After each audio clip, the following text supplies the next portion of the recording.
Bonjour à tous, aujourd'hui une leçon sur un point que vous avez vu les années précédentes et que l'on appelle les paroles ou discours rapportés. En réalité, quand vous écrivez un récit qui met en scène des personnages, très souvent vous les faites parler. Vous avez plusieurs manières de rapporter les paroles de vos personnages. Tout d'abord, vous pouvez choisir de les rapporter telles qu'elles ont été prononcées. Donc ce sera dans un dialogue, présenté avec des guillemets, des tirets, dialogue qui sera rédigé avec les temps du discours. Les paroles de vos personnages sont alors rapportées telles quelles, avec les familiarités qu'elles peuvent contenir, les marques d'oralité, etc. Prenons un exemple. Les deux hommes se querellaient. « Tu es insupportable !» hurla le premier à son frère. « Pardon, tu peux répéter ?» lui demanda rageusement ce dernier. Vous voyez qu'on est bien dans un dialogue, car vous en avez la ponctuation caractéristique, l'ouverture des guillemets au début, la fermeture des guillemets à la fin, le tiret qui indique le changement d'interlocuteur avec un retour à la ligne. Et puis, vous avez également le présent, caractéristique des temps du discours. Bien sûr, ce dialogue est mêlé de récits. Les deux hommes se querellaient, c'est une phrase de récit. Hurla le premier à son frère et lui demanda rageusement ce dernier. C'est une forme particulière de récit qui est intégrée dans le dialogue. On appelle ça des propositions incises. Je vous fais remarquer que la proposition incise, bien qu'elle suive un point ici d'exclamation, ici d'interrogation, elle ne commence pas par une majuscule. Il y a une présentation et une ponctuation particulière du dialogue que vous avez vu les années précédentes. Ces paroles rapportées ou ces discours rapportés, c'est ce que l'on appelle le discours direct. Mais on peut choisir également de rapporter les paroles des personnages, non pas pour mettre en valeur la manière dont elles ont été prononcées, mais parce qu'il n'y a que le contenu qui nous intéresse vraiment. Dans ce cas-là, le récit va prendre en charge ces paroles qui seront fondues dans ce récit. Elles seront rapportées dans une subordonnée. Cette subordonnée sera COD du verbe de parole. Il s'agira donc d'une proposition subordonnée complétive. Rappelez-vous qu'il y a deux sortes de propositions subordonnées complétives et on va les retrouver dans ce type de discours rapporté. Il y a la subordonnée complétive conjonctive en que et la subordonnée complétive interrogative indirecte, sachant que chacune des deux est bien COD d'un verbe, le plus souvent de parole. Ça peut être un verbe de pensée ou d'opinion. Mais dans ce type de... Là, nous sommes dans les paroles rapportées, donc elles seront COD d'un verbe de parole. Reprenons l'exemple qui précède. Ça donnera alors « Les deux hommes se querellaient ». Donc la première phrase de récit, on la conserve. Le premier hurla au second qu'il était insupportable. Qu'il était insupportable, vous voyez que je l'ai souligné, parce qu'il s'agira d'une proposition subordonnée conjonctive en que. Le premier hurla au second quoi qu'il était insupportable. Ce dernier lui demanda rageusement s'il pouvait répéter, et je l'ai mis en gras, parce qu'il s'agit ici d'une proposition subordonnée complétive qui sera interrogative indirecte. Vous voyez que s'il pouvait répéter, ça rapporte la question du discours direct, tu peux répéter. Ce type de discours s'appellera le discours indirect.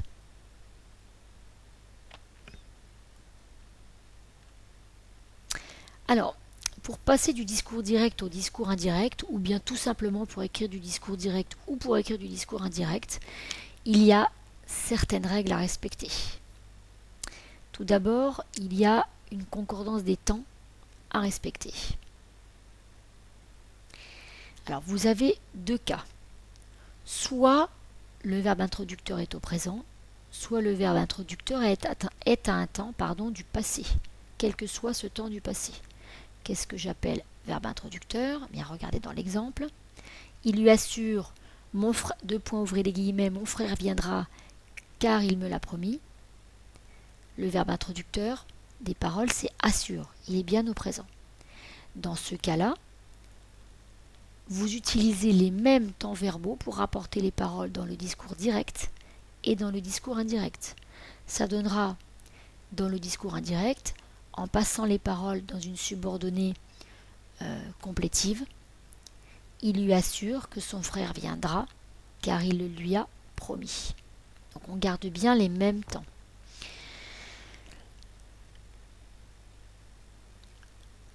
Attention, je n'ai pas changé le temps du verbe introducteur. Deuxième cas, vous avez la possibilité d'avoir un verbe introducteur à un temps du passé. Reprenons un exemple.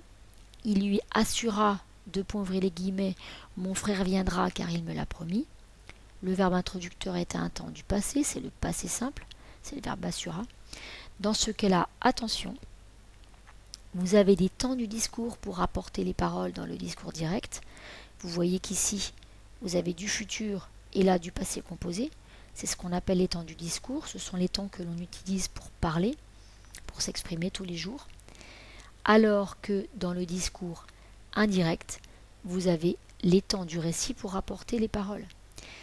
Ce qui va donner quand on passe du discours direct au discours indirect, c'est-à-dire quand on passe ces paroles-là dans une proposition subordonnée complétive, ça donne « Il lui assura que son frère viendrait, car il le lui avait promis ». Je n'ai pas changé le temps du verbe introducteur, il est toujours au passé. Donc quand vous avez un temps passé dans le verbe introducteur, il faut bien faire attention d'utiliser les temps du récit par concordance des temps. En fait, c'est une seule et même phrase. Il lui assura que son frère viendrait car il le lui avait promis. Et dans une seule et même phrase, on ne doit pas mélanger temps du récit et temps du discours. Ici, c'est différent. Vous avez deux choses indépendantes. Une partie récit, au temps du récit, et une partie discours, au temps du discours.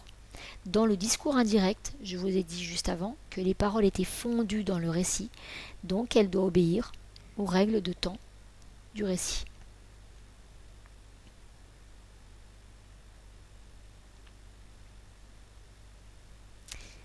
Alors, un petit rappel d'une chose que nous avons bien revue en début d'année, vous avez fait de nombreuses réécritures. Il y a deux systèmes de temps, les temps du discours et les temps du récit. Les temps du discours, ce sont le présent, le passé composé, le futur. On peut aussi y trouver l'imparfait, le plus que parfait. Ces deux temps ne sont pas caractéristiques d'un système de temps, mais vous n'y trouverez pas de passé simple. Les temps du récit, c'est le passé simple, l'imparfait, le plus que parfait, le conditionnel, sachant que le conditionnel, on peut également le trouver dans le discours, mais il n'aura pas la même valeur. Mais pas de présent, ni de passé composé, ni de futur, qui sont des temps du discours. Alors bien entendu, je parle du présent d'énonciation. Le cas particulier du présent de narration a été déjà vu. Il est utilisé à la place du passé simple, mais ponctuellement.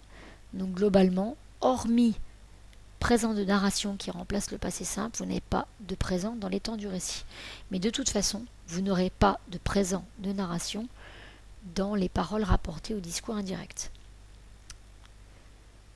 Un petit rappel encore, la correspondance temps du discours, temps du récit dans le discours indirect.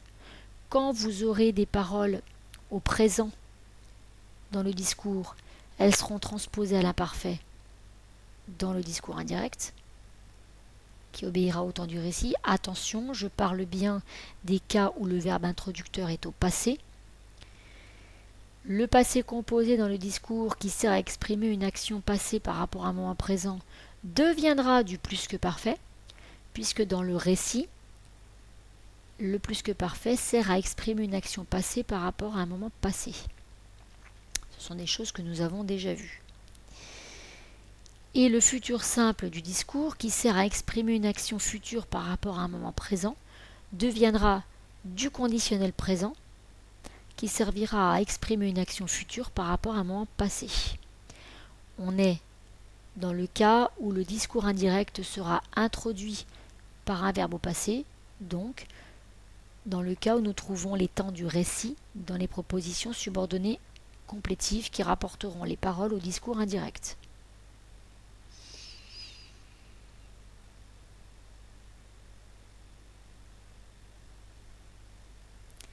Alors, on a également à respecter le jeu des pronoms personnels.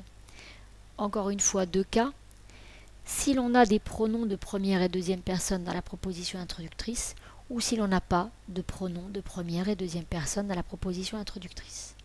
Je m'explique. Qu'est-ce que j'entends par avoir des pronoms de première et deuxième personne dans la proposition introductrice? Regardez l'exemple. Je t'assure, mon frère viendra à ton anniversaire car il te l'a promis.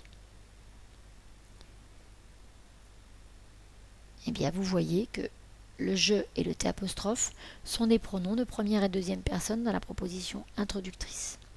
Dans ce cas-là, vous allez conserver ces personnes dans le discours indirect, ce qui va donner « Je t'assure que mon frère viendra à ton anniversaire car il te l'a promis ». En fait, c'est une question de logique. Tout ça, ce sont des choses que vous utilisez au quotidien. Si l'on n'a pas de pronoms de première et deuxième personne dans la proposition introductrice, regardez l'exemple. Il lui assura, ouvrez les guillemets, mon frère viendra car il me l'a promis. Vous avez des pronoms de troisième personne. Dans ce cas-là, vous avez la première et la deuxième personne dans les paroles rapportées. Regardez ici. Mon frère me l'a promis. Mais ces pronoms de première et deuxième personne dans les paroles rapportées deviendront des pronoms de troisième personne dans les paroles rapportées au discours indirect. Regardez l'exemple. Je n'ai pas changé les pronoms de la phrase introductrice. On a dit qu'on ne changeait pas le temps du verbe, mais on ne change pas non plus les deux pronoms. Il lui assura que son frère viendrait car il le lui avait promis. Le mon est devenu son, le me est devenu lui.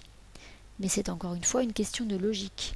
Dites-vous que c'est ce que vous faites au quotidien et vous ne faites pas de faute de logique quand vous construisez une phrase au discours indirect lorsque vous parlez. Alors on a encore la correspondance des marqueurs de temps. Dans le discours indirect, vous avez des connecteurs de temps qui ne seront pas les mêmes que dans le discours indirect. Dans le discours direct, aujourd'hui deviendra ce jour-là du discours indirect. Aujourd'hui, c'est le jour où vous parlez, discours direct. Dans le récit, discours indirect, c'est un récit, donc ce n'est pas une situation de quelqu'un qui parle à quelqu'un d'autre. Donc on ne dira pas aujourd'hui, qui n'a de sens que lorsqu'il est utilisé à l'oral par quelqu'un. Même chose pour hier. Hier du discours direct deviendra la veille dans le discours indirect. Demain du discours direct deviendra le lendemain au discours indirect. Après-demain deviendra le surlendemain. Avant-hier deviendra l'avant-veille. Dans 3 jours, parce que quand on dit dans 3 jours, c'est 3 jours à partir du moment où l'on parle. Comme plus personne n'est en situation de discours dans le discours indirect, n'est en situation de parler, ça deviendra 3 jours plus tard. La semaine prochaine, dans une semaine, deviendra la semaine suivante ou une semaine plus tard. Maintenant deviendra à cet instant, à l'instant même. Ce tableau n'est pas exhaustif, il existe encore d'autres exemples, mais ce sont les plus fréquents. Cette vidéo de cours se termine, je vous en ai préparé une deuxième avec des exemples faits et expliqués. À vous d'essayer de les faire et de comparer avec la correction.